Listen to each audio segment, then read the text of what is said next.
Salam jumpa Bapak Ibu trader sekalian, Stock Technician di sini. Hari ini kita ada di tanggal 17 Juli 2023. Hari ini IHSG kita merah ya, setelah sempat hijau besar di awal-awal sesi pertama.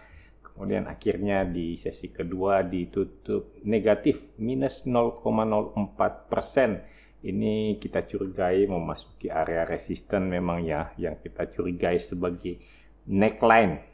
Ya, di sini ada neckline untuk IHSG, ada triple bottom di bawah sini. Kemudian yang kemarin saya katakan kita punya area resisten ada di sekitar 6851, itu udah tercapai. Resisten berikutnya itu di 7000. Kita lihat ya baru memasuki sedikit, tapi ternyata ditarik turun sedikit. Nah, kita belum tahu apalagi langkah selanjutnya. Yang penting kita bersiap untuk menghadapi apapun yang akan terjadi di pasar kita.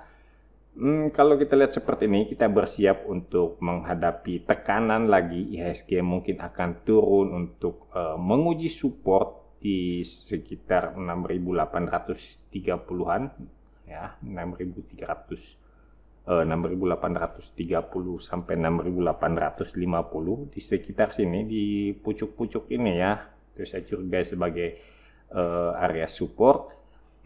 Kemudian kalau masih jebol juga, berarti kita akan testing support yang trendline kuning ini.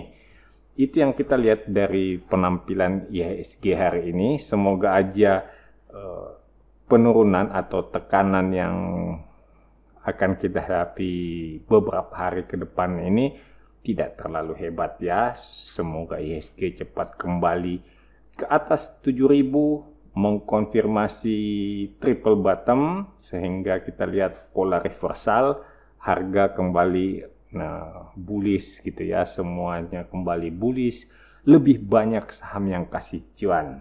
Kawan-kawan yang baru ketemu channel Stock Technician, selamat datang, selamat bergabung. Channel Stock Technician adalah channel yang membahas mengenai analisa teknikal untuk saham-saham di Bursa Efek Indonesia.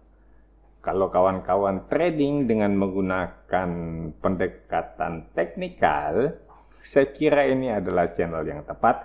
Langsung saja subscribe dan teman-teman bisa memberikan atau membantu saya dengan menuliskan kode saham yang akan kita bahas di video berikutnya. Silahkan langsung di kolom komentar. Mari kita lihat KIJA yang sedang uptrend gitu ya. Terlihat dari MACD yang golden cross ada di atas 0. Sangat besar jauh antara MACD dan sinyal. Ya, jadi ini golden cross beneran, ini uptrend beneran ini ya. Sekarang kita lihat KIJA-nya sedang merah, mungkin memasuki area resisten. Jadi sebelah sini ini ada resisten ya, teman-teman bisa lihat ini ada area resisten, memasuki area resisten, kemudian kena tekanan turun. Oke, jadi kita punya di sini support di area kotak kuning ada di angka 170-an. Di sini dia akan kemungkinan akan mantul sedikit, lalu turun lagi, kemungkinannya ya turun sampai ke sekitar 150. Hati-hati kawan-kawan yang baru mau entry, jangan sampai terjebak pada saat terjadi konsolidasi di sekitar 170-an.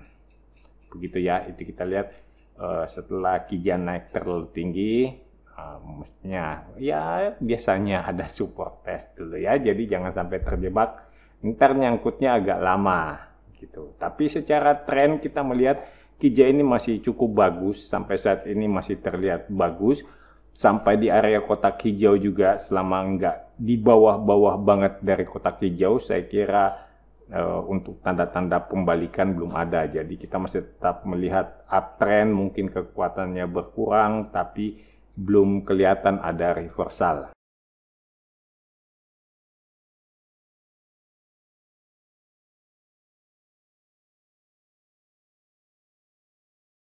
Berikutnya saham ACI. ACI ini pernah kita bahas tanggal 6 Juni. Waktu itu dia habis naik kencangnya di sini, kemudian di sebelah sini ya, 6 Juni sekitar sini.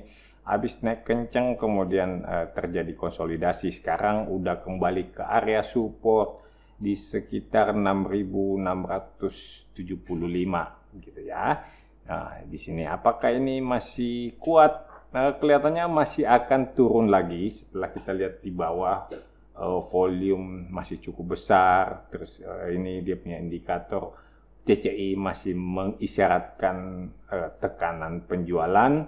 MACD dalam kondisi dead cross tapi masih di atas 0, jadi saya perkirakan memang akan ada tekanan tapi tidak terlalu kuat. Jadi kalau kawan-kawan yang ingin membeli ASII, coba perhatikan pada saat ASII selesai konsolidasi. Jadi mungkin kita bisa dapat sekitar 6.600-an.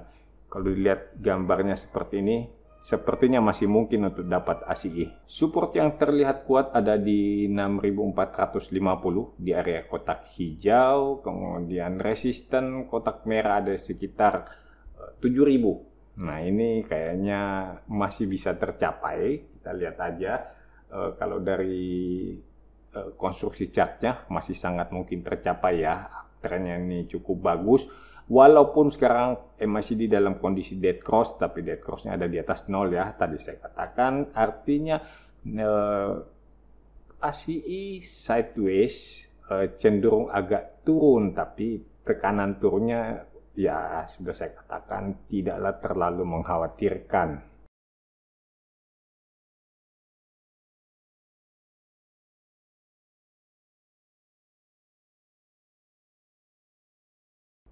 Berikutnya saya punya SSIA. SSIA masih tetap menarik menurut saya setelah pembahasan kita di tanggal 15 Juni di sekitar sini ya.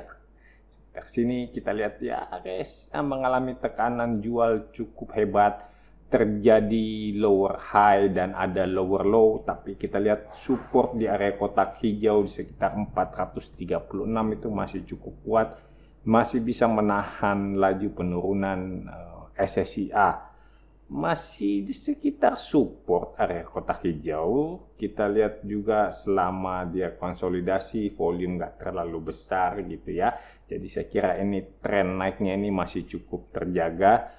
Cuman mungkin kalau teman-teman ada melihat ini ada inverse head and shoulder, potensi terjadinya inverse head and shoulder di sini dengan neckline itu ada di bawah sini ya. Jadi neckline-nya itu ada di sekitar 406. Nah, jadi selama SSIA belum turun di bawah 406, saya kira untuk inverse head and shoulder-nya itu belum terbentuk, belum bisa kita katakan ada inverse head and shoulder. Jadi semuanya masih terlihat oke. Jadi ingat ya, poin pentingnya ada di angka 406. Selama jauh dari 406, saya kira saham ini masih bisa dipertimbangkan untuk menghasilkan cuan. Saya kira cukup untuk hari ini. Kita ketemu lagi besok. Semoga aja besok IHSG-nya lebih hijau ya. Udah terlalu lama ini konsolidasi seperti ini. Ya, sangat-sangat membosankan. Salam cuan untuk kita semua.